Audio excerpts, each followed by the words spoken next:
Published, 1727 Eastern Daylight Saving Time, the 15th of October 2018. Updated, 1812 Eastern Daylight Saving Time, the 15th of October 2018. Theresa May wore a white coat yesterday afternoon for yet another common statement on Brexit. White for surrender? If so, to which side?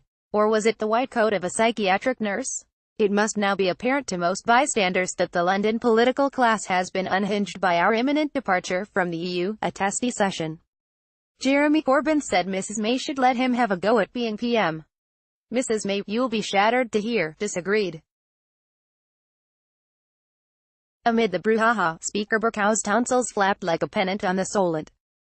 MPs heckled, shouted, shook their heads, sucked their upper gums as if playing Monty Python crones. They aimed their crossness not so much at Mrs May as at one another and at that unavoidable fact of political life: Brexit was chosen by the electorate. The grouse of Commons may hate that, but it has happened. Tea and sympathy. Theresa May heads to the Commons yesterday after earlier having a chat and a cup at the launch of her loneliness stratagems. May was asked a good 10 times if she would support a second referendum, a people's vote. After repeatedly saying that the people had a vote in 2016, she finally reverted to, "I refer the honourable member to the answer I gave earlier." This made Tory Remainers such as Anna Soubry, Broxtow, and Dominic Grieve Beaconsfield, and their ilk, about 6 of them nesting at the back of the House, fee.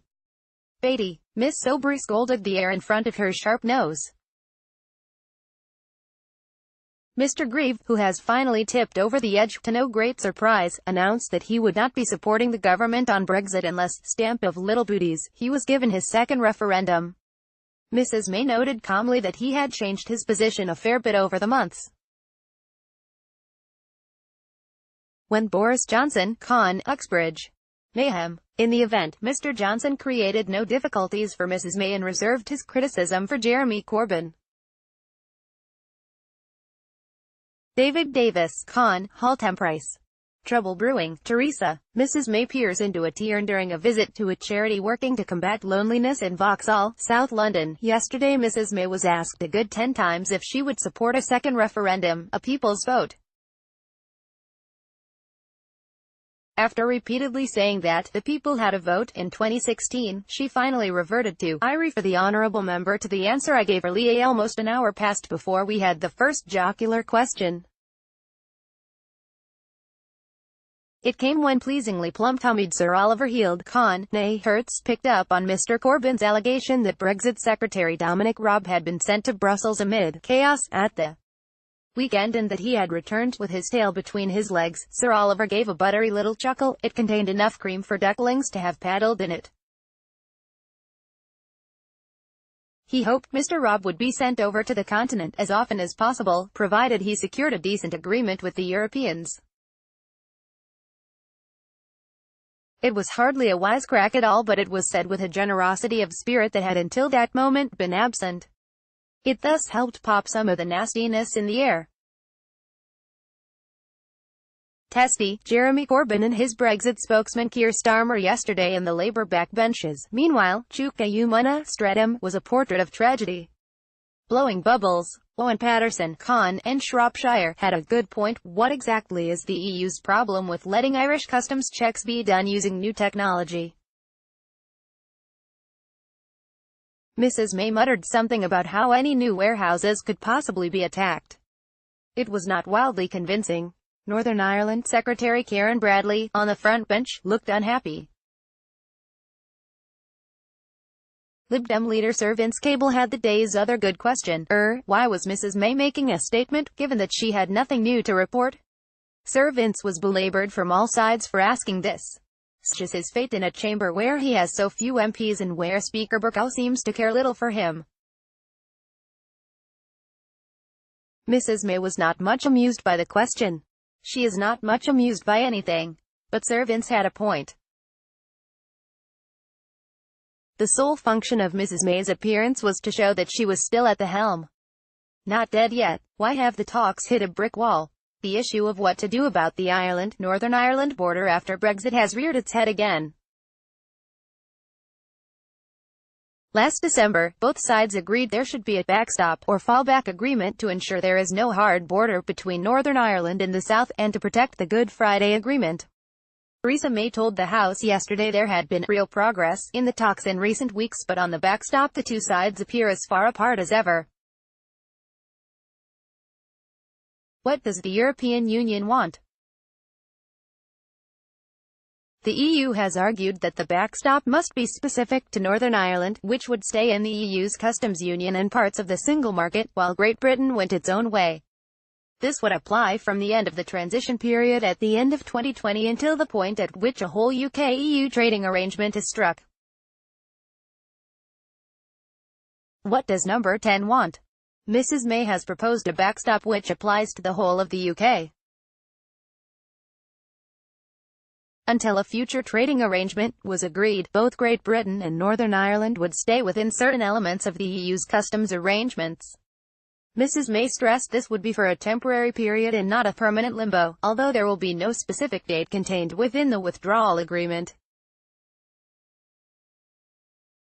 What happened on Sunday? The EU demanded a backstop to the backstop. While agreeing that in principle the UK-wide backstop could apply, Brussels said there was not time to agree all the details in time to sign the withdrawal agreement.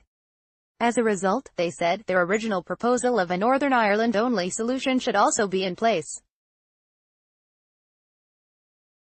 In truth, they just reverted to their original position, and Brexit Secretary Dominic Raab pulled the plug on the talks. Why won't Theresa May agree to the EU's demands? An avowed unionist, Mrs May has insisted anything which threatens the integrity of the UK will not fly, and that includes customs checks on goods crossing the Irish Sea. Parliament has also voted, in the trade bill, to ban Northern Ireland becoming part of a separate customs territory to the rest of the UK.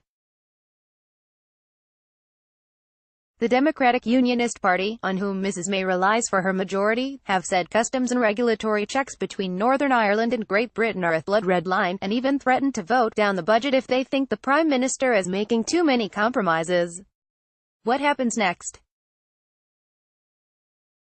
Mrs May travels to Brussels on Wednesday afternoon for dinner with the other 27 member states, in a last-ditch attempt to hammer out a deal that she, and Parliament, is prepared to swallow. If the two sides cannot bridge the gap, they're heading for no deal.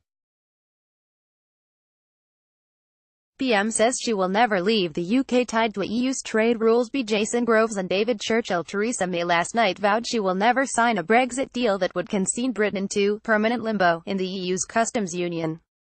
The Prime Minister, who faces a potential cabinet revolt over the issue today, refused 8 times to say whether a temporary customs plan would contain a firm end date. But she told the Commons she accepted the need for some form of exit mechanism or break clause, saying, "People are rightly concerned that what is only meant to be temporary could become a permanent limbo, with no new relationship between the UK and EU ever agreed. I am clear we are not going to be trapped permanently in a single customs territory, unable to do meaningful trade deals." Negotiations with Brussels hit the rocks on Sunday after Brexit Secretary Dominic Raab rejected EU proposals for resolving the Irish border issue at a frank meeting with his EU counterpart Michel Barnier. Mrs May insisted hopes for a deal were still alive, saying the two sides were not far apart. Tomorrow, she will address fellow EU leaders at a crunch summit in Brussels in a bid to break the deadlock. But EU President Donald Tusk said a no-deal Brexit was now more likely than ever before. And EU leaders suggested the timetable for any deal was slipping. One cabinet minister last night said Mrs May was engaged in a game of chicken with the EU, adding, "The chances of a no-deal have gone up considerably." It came as Eurosceptic MPs piled pressure on ministers to use today's cabinet meeting to force Mrs May to change tack and pursue a Canada-style trade deal.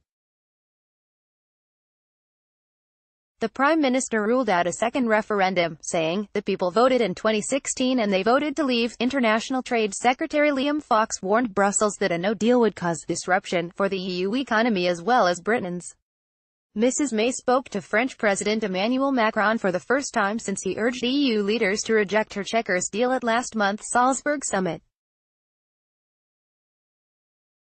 Sammy Wilson, Brexit spokesman for Mrs May's partners, said a no-deal exit was probably inevitable, given the EU's intransigence over the Irish border issue.